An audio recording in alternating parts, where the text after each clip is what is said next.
안녕하세요. 복일교회 임영기 목사입니다. 오늘은 마태복음 14장 묵상입니다. 헤롯은 로마가 임명한 갈릴리의 분봉왕이었습니다. 당시 예수님이 병자들을 고치시고 귀신을 쫓아냈다는 소문이 왕궁에도 들려왔습니다.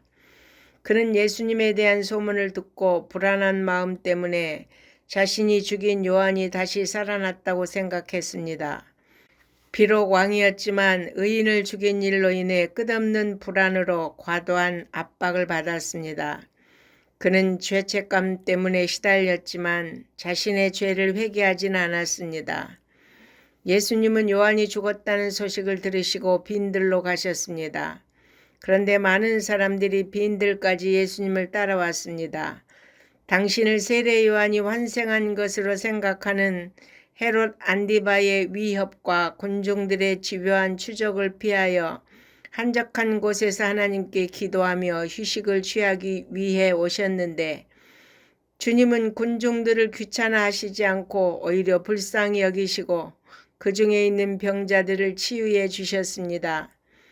여기서 우리는 자신보다 백성을 위하는 목자의 심정을 발견할 수 있습니다. 이 측은지심의 마음이 하나님과 예수 그리스도의 마음입니다.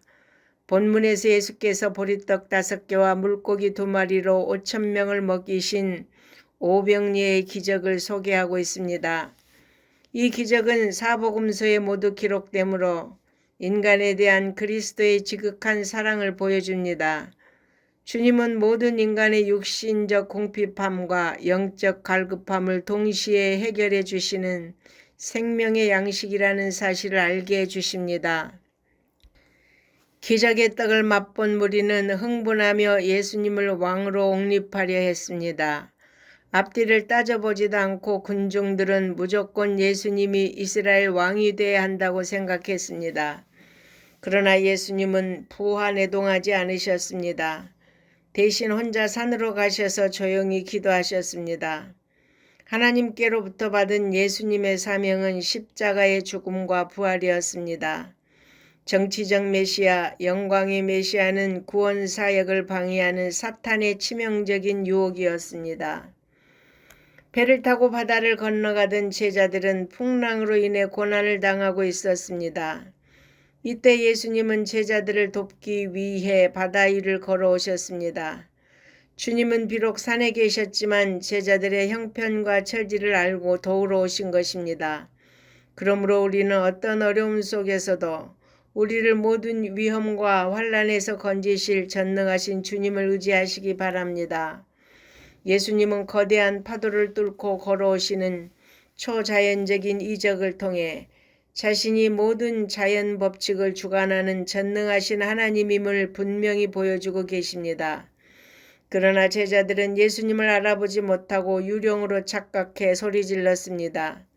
베드로는 예수님을 확인하고 자신도 무리를 걷게 해달라고 당돌하게 부탁을 했습니다.